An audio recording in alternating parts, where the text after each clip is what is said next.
तो हेलो बच्चों, आज हम बात करने वाले हैं multiplicative inverse of a complex number. ठीक है, या हम इसको ऐसे भी बोल सकते हैं एग्जिस्टिंग या existence of multiplicative inverse of a complex number. इसका मतलब क्या है, देखिए हम छोटी क्लासेस में ही पढ़ते थे कि जैसे मेरे पास एक नंबर है 5, मैं इसको किस नंबर से मल्टीप्लाई करूं कि मेरे पास 1 आ जाए।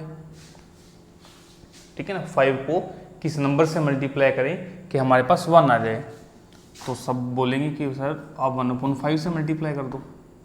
ठीक, तो इस केस में हम क्या बोलते हैं कि 5 का मल्टीप्लिकेटिव इनवर्स क्या है, 1/5। ध्यान से सुन लो बात, 5 का मल्टीप्लिकेटिव इनवर्स क्या है, 1/5, और 1/5 का मल्टीप्लिकेटिव इनवर्स क्या है, 5।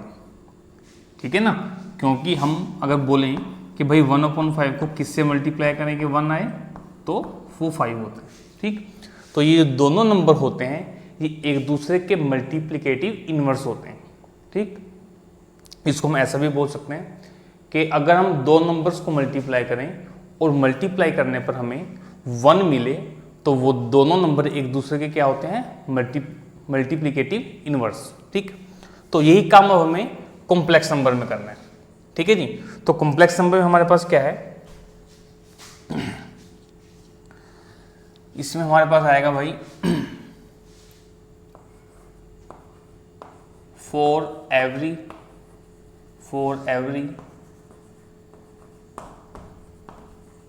Non zero complex number, for every non zero complex number z is equal to a plus iota b। ये कोई हमारे पास एक कॉम्प्लेक्स नंबर है, और कैसे कॉम्प्लेक्स नंबर है, नॉन जीरो कॉम्प्लेक्स नंबर है। There exist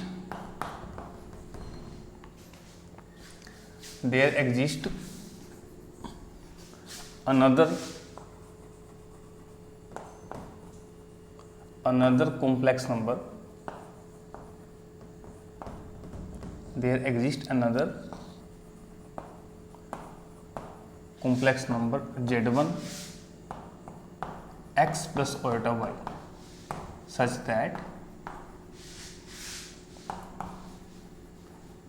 that z into z1 is equal to 1। ठीक है, या कहीं कि z1 into Z is equal to 1। ठीक है बच्चों, इसमें हमारे पास क्या भी हर for every non zero complex number, ऐसा कॉम्प्लेक्स नंबर जो जीरो ना हो, है ना, यानी कि दोनों टर्म इसकी जीरो ना हो, उसकी बात हो रही है। For every non zero complex number there exist another complex number, कि हर एक कॉम्प्लेक्स नंबर के लिए जो जीरो नहीं है, हमें एक और कॉम्प्लेक्स नंबर हमारे पास हमेशा मिलेगा। किस तरह से मिलेगा कि अगर आप इन दोनों कॉम्प्लेक्स नंबर को मल्टीप्लाई करो तो कितना आता है, 1। ठीक है ना, कैसे भी कर लो, चाहे z इंटू z1 चाहे z1 इंटू जेड कर लो। ठीक है, अगर इस तरह से हमारे पास आ जाए तो इसका मतलब क्या होता है, z1 is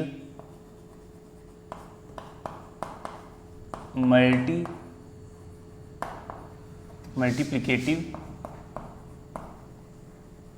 inverse of z और वाइस वर्सा।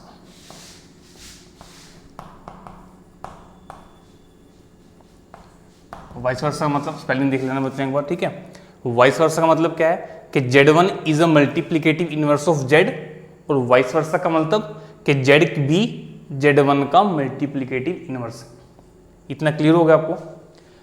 अब हमारे पास क्वेश्चन आता है, हमें एक ना कॉम्प्लेक्स नंबर दिया जाएगा और कहा जाएगा कि फाइंड करें कि इस कॉम्प्लेक्स नंबर का मल्टीप्लिकेटिव इनवर्स क्या है। तो वो हम कैसे फाइंड आउट करेंगे।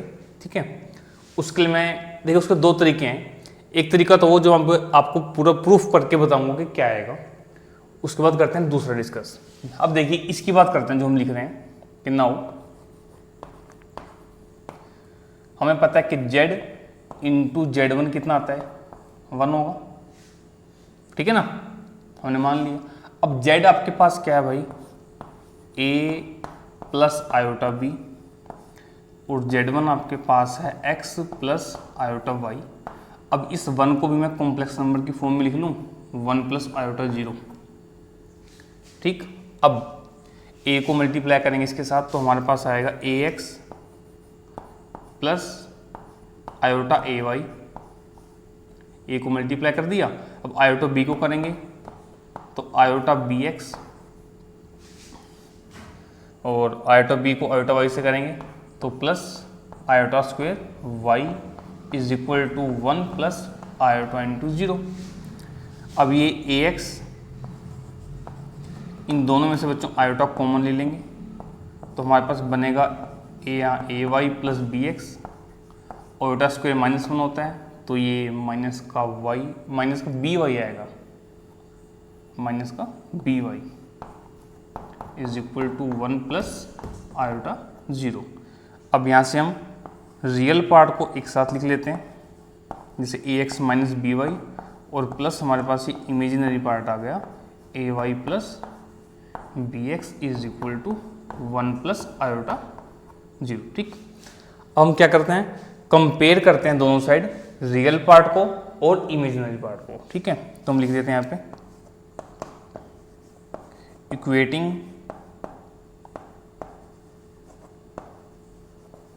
रियल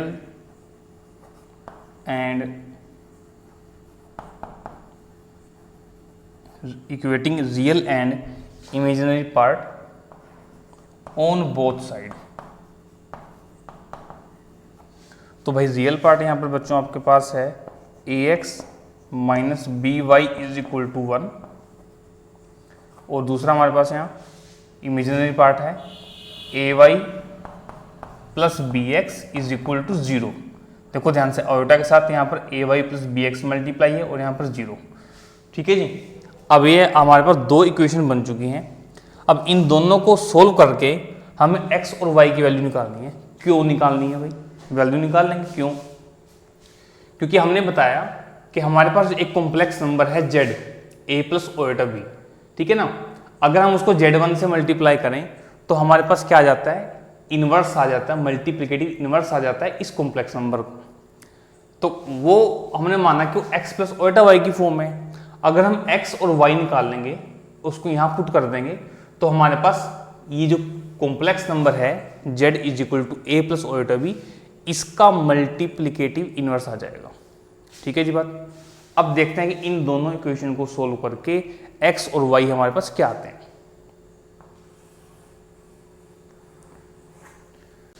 अब देखिए हमें यहाँ से x और y की वैल्यू निकालनी है इन दोनों इक्वेशन से। ठीक है, हम क्या करते हैं, एक बार x वाली टर्म को एलिमिनेट कर देंगे या y वाली टर्म को एलिमिनेट कर देंगे। ठीक है, तो हम क्या करते हैं, जैसे x के साथ मल्टीप्लाई किया हो रखा है a, यहाँ पर मल्टीप्लाई किया हो रखा है b, तो इस पूरे को a से मल्टीप्लाई कर देते हैं और इस पूरे को b से। तो बच्चों फर्स्ट इक्वेशन को अगर हम b से मल्टीप्लाई करें तो हमारे पास क्या आएगा, a B X minus B square Y is equal to B.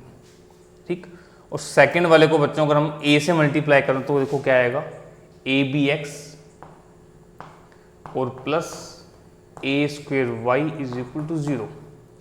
अब हमारे पास x वाली टर्म सेम हो गई, साइन भी दोनों के सेम है, तो हम क्या करेंगे, यहाँ पर इसको सब्ट्रैक्ट कर देंगे और ये साइन चेंज, ये कैंसिल।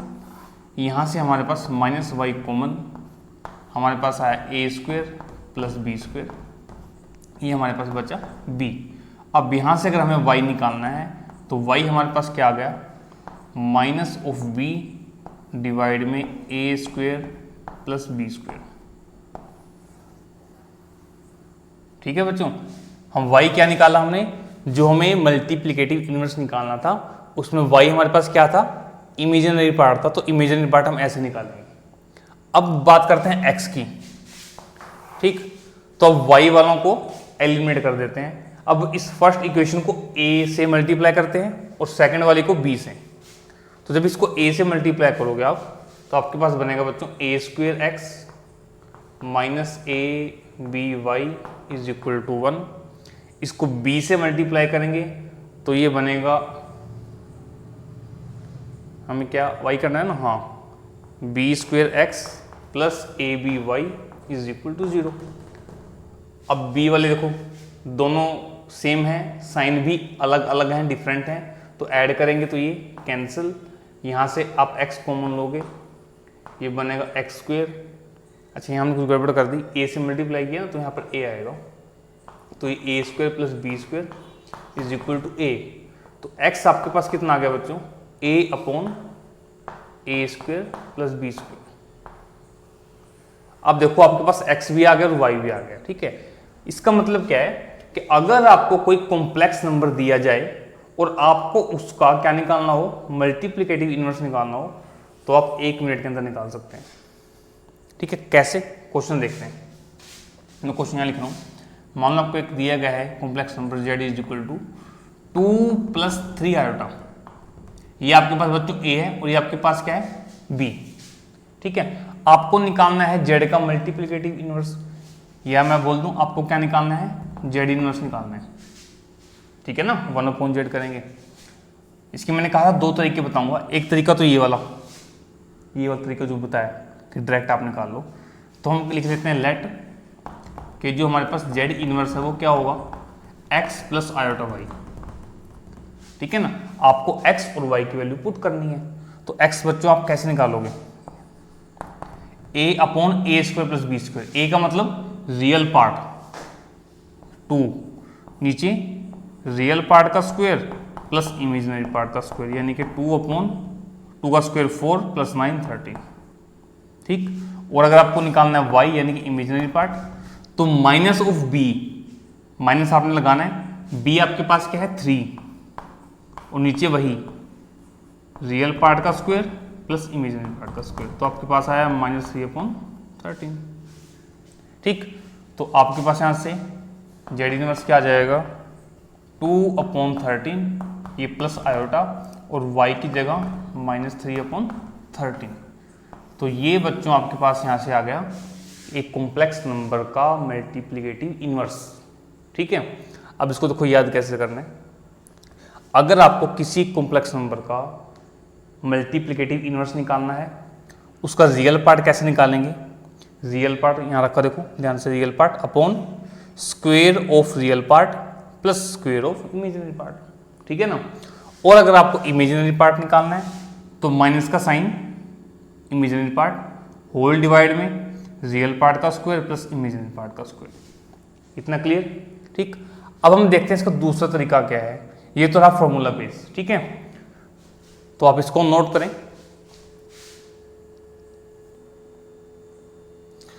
तो अब हम बात करते हैं दूसरे तरीके की कि किस तरह से हम मल्टीप्लिकेटिव इनवर्स निकाल सकते हैं, ठीक है।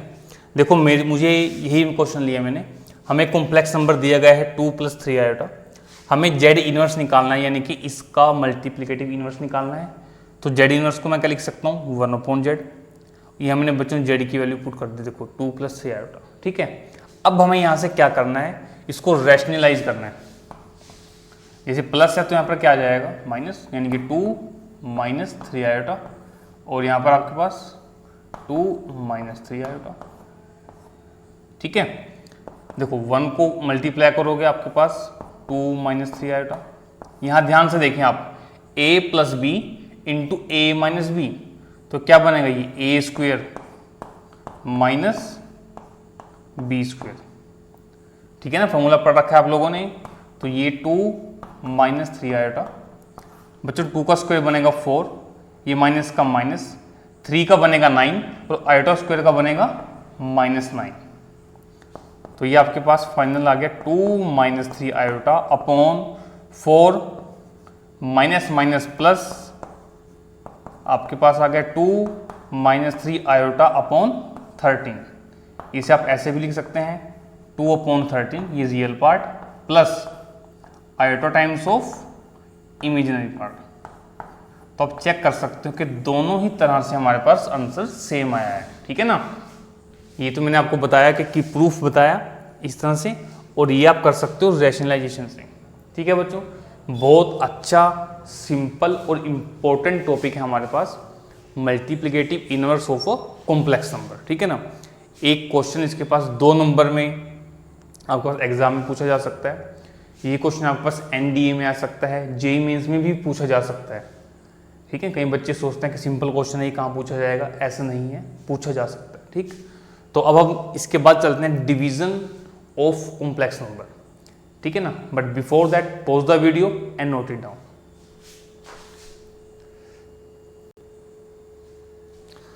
तो बच्चों अब हम बात करते हैं division of a complex number. ठीक है, इसमें मैं ज़्यादा गहराई में नहीं जाऊंगा, सीधे ही बता रहा हूं आपको। मान लीजिए हमारे पास एक कॉम्प्लेक्स नंबर है Z1 2 + 3 आयोटा, और एक कॉम्प्लेक्स नंबर है Z2 1 + 2 आयोटा। ठीक है, हमसे पूछा गया फाइंड Z1/Z2। ठीक, तो बच्चों आपने क्या करना है, Z1/Z2 is equal to Z1 की वैल्यू पुट करो 2 + 3 आयोटा, और यहाँ पर 1 + 2 आयोटा Z2 की वैल्यू। ठीक है ना, Z1/Z2। अब आपने बच्चों एक बात हमेशा ध्यान रखनी है कि हमारे पास जो आयोटा है ना, आयोटा ये कभी भी डिनोमिनेटर में नहीं आता, यानी कि नीचे नहीं आता, हमेशा ऊपर होता है। ठीक, क्यों, इसका कारण पता होना चाहिए क्यों आता है। क्योंकि हमने ये पढ़ा है कि √(-1) की वैल्यू आयोटा होती है। 1 के बारे में कुछ नहीं पढ़ा हमने। ठीक है ना, तो अगर कहीं भी आपके पास डिनोमिनेटर में आयोटा आए तो आप उसको रैशनलाइजेशन करके सोल्व कर लें अगर जरूरत पड़े, हो सकता है जरूरत ना पड़े, बिना रैशनलाइजेशन के भी सोल्व हो सकता है, लेकिन यहाँ पर हमें इसको रैशनलाइज करना पड़ेगा। तो यहाँ पर हम इसे कर सकते हैं, जैसे डिनोमिनेटर में 1 + 2 आयोटा है तो आप करेंगे 1 - 2 आयोटा से मल्टीप्लाई, और 1 - 2 आयोटा से ही इसको डिवाइड। अब इसको सिंपल मल्टीप्लाई करना है, 2 को इस साइड से मल्टीप्लाई करेंगे, 2 को 1 से करेंगे बच्चों 2 आएगा, 2 को -2 आयोटा से करेंगे -4 आयोटा आएगा, 3 को करेंगे तो 3 आयोटा, और ये -6 आयोटा स्क्वायर। ठीक, नीचे अगर आप ध्यान से देखेंगे a + b × a - b बन रहा है, तो a² - b²। ठीक है जी, अब ध्यान से देखो, ये रहा 2 -4 आयोटा + 3 आयोटा बनेगा माइनस आयोटा, आयोटा स्क्वायर कितना होगा -1, और एक माइनस ये रहा तो बन गया +6 / 1 का स्क्वायर 1 -2 का स्क्वायर 4, आयोटा का स्क्वायर -1, तो ये बना -4। ठीक है, अब 2 + 6 कितना बनेगा आयोटा, ये 2 + 6 8, और ये minus iota, minus minus plus, तो आपके पास 8 - आयोटा / 5। तो आपके पास सोल्व करके आ गया बच्चों 8/5 प्लस आयोटा, और ये -1/5। ठीक है ना, तो ये आपके पास Z1/Z2 को डिवाइड करके आ गया। अब मैंने इसको इसलिए लिखा है क्योंकि मैंने आपको शुरू में बताया था कि कॉम्प्लेक्स नंबर आपके पास a + आयोटा b की फॉर्म में होता है। ठीक, तो जरूरी नहीं कि आप इसको यहाँ से लिखें, आप यहाँ तक करके भी छोड़ दो। अब ये लिखने का फायदा क्या है, मान लो आपसे क्वेश्चन पूछा गया कि फाइंड Z1 + ये ऐसे आ जाएगा कि show Z1/Z2 in the form of a + iota b, then find a and b। ठीक है, कि पहले आप इसको a + आयोटा b की फॉर्म में करें, ये आ गया। अब a और b बताएं क्या है, a क्या है आपके पास अब 8/5, और b आपके पास क्या होगा -1/5। ठीक है ना, इस कारण हमें चीजें करनी पड़ते हैं। ठीक है,